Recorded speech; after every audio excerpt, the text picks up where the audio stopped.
students আজি মই আপোনালোকক মাল্টিপ্লিকেশ্যনৰ আন এটা নিয়ম শিকাবলৈ ওলাইছোঁ যিকোনো সংখ্যা যদি 100ৰ ওচৰে পাজৰে থাকে অৰ্থাৎ 100তকৈ ডাঙৰ বা 100তকৈ সৰু যদি হয় তেতিয়াহ'লে তাৰ এটা অতি সহজ উপায় আছে সেই সহজ উপায়টো মই আপোনালোকক শিকাবলৈ ওলাইছোঁ গতিকে চাওক প্ৰথমতে আমি এটা উদাহৰণ লৈ লওঁ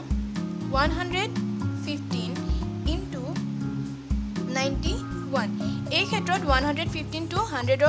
100তকৈ ডাঙৰ আৰু 91টো 100তকৈ সৰু গতিকে আমি বেছ আৰু ডিফাৰেন্স লৈ লওঁ যেহেতু 115টো 100তকৈ ডাঙৰ গতিকে বেছ হ'ব 100 আৰু ডিফাৰেন্স হ'ব 15 ডাঙৰ গতিকে প্লাস 15 আৰু 91টোৰ বেছ হ'ব 100 আৰু 100তকৈ সৰু হয় অৰ্থাৎ -9 হয় 100ৰ পৰা -9 কৰিলে 91 পাওঁ গতিকে ডিফাৰেন্স হ'ব -9 এতিয়া প্ৰথমতে আমি দুটা স্পেচ লৈ ল'ব লাগিব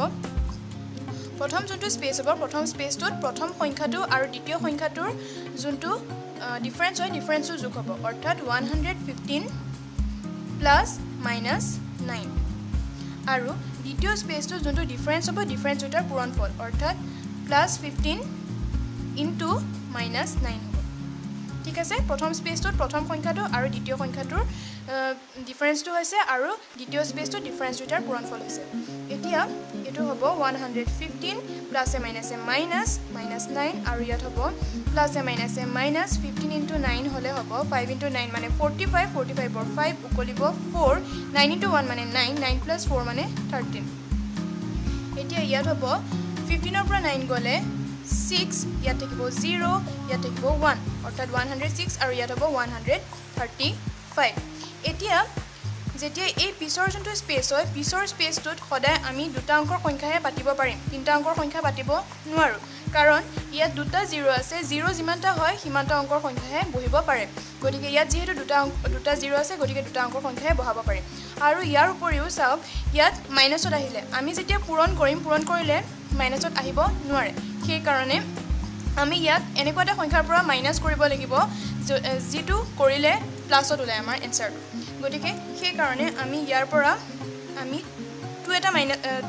ধাৰে লওঁ অৰ্থাৎ আমি ইয়াৰ পৰা যদি 2 এটা ধাৰে লওঁ তেতিয়া হ'ব ইয়াত হ'ব 106 - 2 আৰু ইয়াত হ'ব 200 - 135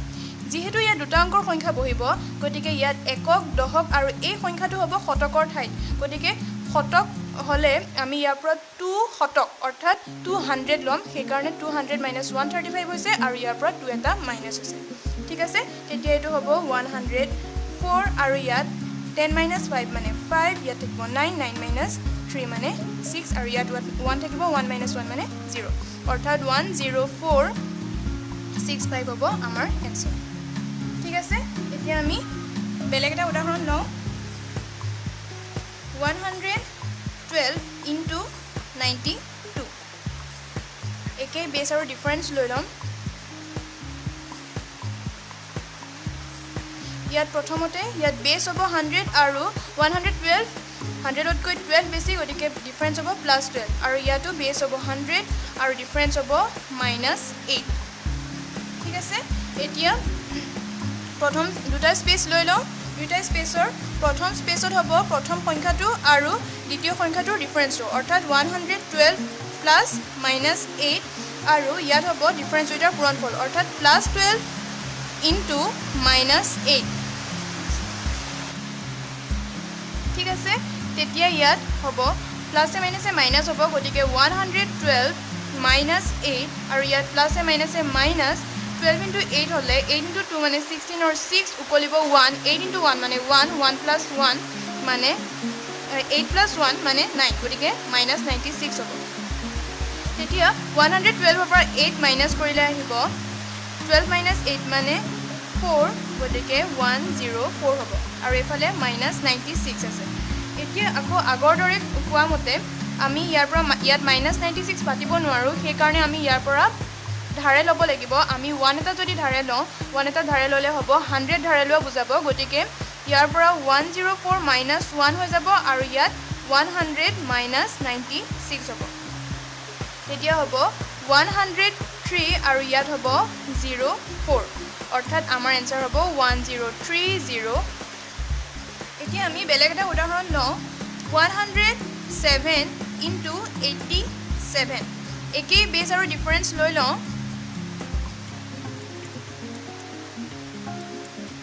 বেছত ইয়াত হ'ব 100 আৰু ডিফাৰেন্স হ'ব 107 টু প্লাছ 7 ডাঙৰ 100তকৈ গতিকে ডিফাৰেন্স হ'ব প্লাছ 7 আৰু 87ত বেছ হ'ব 100 ডিফাৰেন্স হ'ব -13 ঠিক আছে একেই দুটা স্পেচ হ'ব প্ৰথম স্পেচত হ'ব 107 -13 107 -87ৰ ডিফাৰেন্সটো গতিকে প্লাছ -13 লিখিব আৰু তাৰ পিছত ডিফাৰেন্স দুটাৰ পূৰণফল হ'ব গতিকে +7 ইনটু -13 হ'ব তেতিয়া হ'ব 107 প্লাছে মাইনাছে মাইনাছ গতিকে -13 আৰু প্লাছে মাইনাছে মাইনাছ 7 ইনটু 3 মানে 21 or 1 equal 2 7 into 1 মানে 7 7 plus 2 মানে 9 গতিকে -91 হ'ব আৰু ইয়াত হ'ব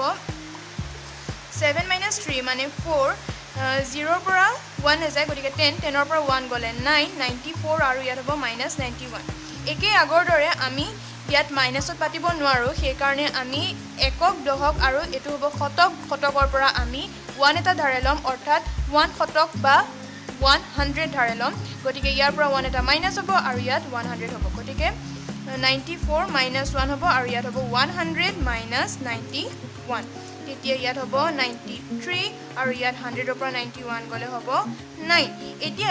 এই সংখ্যা এইটোত যেতিয়া আমি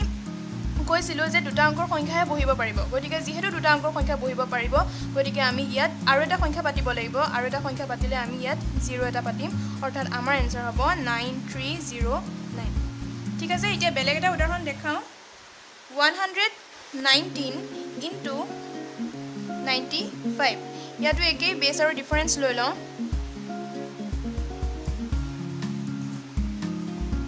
ইয়াত বেছ হ'ব 100 ডিফাৰেন্স হ'ব +19 আৰু ইয়াত বেছ হ'ব 100 ডিফাৰেন্স হ'ব -5 তেতিয়া প্ৰথমটোত হ'ব একেই 119 প্লাছ দ্বিতীয়টোৰ যোনটো ডিফাৰেন্স হয় সেইটো -5 আৰু ইয়াত হ'ব ডিফাৰেন্স দুটাৰ পূৰণফল অৰ্থাৎ +19 into -5 তেতিয়া এটো হ'ব 119 প্লাছে মাইনাছে -5 আৰু ইয়াত প্লাছে মাইনাছে মাইনাছ 19 to 5 হলে 9 into 5 মানে 45 or 5 কলিব 4 5 into 1 মানে 5 5 plus 4 মানে 9 অৰ্থাৎ 95 ওলাব -95 হ'ব তেতিয়া 119 ৰ পৰা -5 কৰিলে হ'ব 114 আৰু ইয়াত থাকিব -95 তেতিয়া একে আমি ইয়াৰ পৰা 1 এটা ধাৰে ল'ব লাগিব গতিকে ইয়াত হ'ব 114 -1 আৰু ইয়াত আহিব একে 100 -95 তেতিয়া ইয়াত হ'ব 113 আৰু ইয়াত হ'ব 5 এতিয়া দুটা অংকৰ সংখ্যা হ'ব লাগিব কাৰণে ইয়াত আমি 0 এটা বহাব লাগিব গতিকে হ'ব 05 অৰ্থাৎ আমাৰ এনসাৰ হ'ব 11305 আপোনালোকে কৰি কৰি যেতিয়া পাৰা হ'ব তেতিয়া আপোনালোকে ইমানবোৰ লিখিব নালাগে আপোনালোকে ডাইৰেক্ট কৰিব পাৰিব মই আকৌ এবাৰ কৰি দিওঁ প্ৰথমতে যোনটো সংখ্যা হয় সেই সংখ্যাটো প্ৰথম সংখ্যাটো ল'ব লাগিব আৰু দ্বিতীয় সংখ্যাটোৰ ডিফাৰেন্সটো যোগ কৰিব লাগিব আৰু তাৰ পিছত ডিফাৰেন্স দুটাৰ পূৰণফলটো ল'ব লাগিব আৰু ডিফাৰেন্স দুটাৰ পূৰণফল সদায় মাইনাছত ওলাব মাইনাছত ওলালে তেতিয়া আমি প্ৰথমটোৰ পৰা আমি ধাৰে ল'ব লাগিব ধাৰে ল'লে আমি যিমান সংখ্যা ধাৰে লওঁ অৰ্থাৎ 100 200 যদি লওঁ 100 ল'লে 1 মাইনাছ কৰিব লাগিব 200 ল'লে 2 মাইনাছ কৰিব লাগিব প্ৰথম সংখ্যাটোৰ পৰা তেনেদৰে মাইনাছ কৰিব লাগিব আৰু তাৰ পিছত যদি ইয়াত এটা অংকৰ সংখ্যা ওলাই যায় তেতিয়া তাৰ আগত 0 এটা পাতিব লাগিব নাইবা দুটা অংকৰ সংখ্যাই ওলাব আৰু তেতিয়া যেটো ওলাই সেইটো আপোনালোকৰ এনসাৰ হ'ব এনেদৰে আপোনালোকে ট্ৰাই কৰক মই ইয়াত এনেকুৱা সংখ্যা লৈছো যিবোৰ সংখ্যা এটা সংখ্যা 100তকৈ ডাঙৰ আৰু এটা সংখ্যা 100তকৈ সৰু যদি দুইটা সংখ্যা 100তকৈ সৰু হয় তেতিয়া হলে তাৰ নিয়মটো প্ৰায় একেই হ'ব ইয়াৰ ভিডিও মই আগতে আপলোড কৰিছো যদি আপোনালোকে চাব বিচাৰে জানিব বিচাৰে তেতিয়া হলে মই তাৰ লিংকটো শেয়াৰ কৰিম আপোনালোকে চাব পাৰে এনেদৰে আপোনালোকে ট্ৰাই কৰক আৰু যদি মোৰ ভিডিওটো ভাল পাইছে তেতিয়া হলে লাইক কৰক সাবস্ক্ৰাইব কৰক থ্যাংক ইউ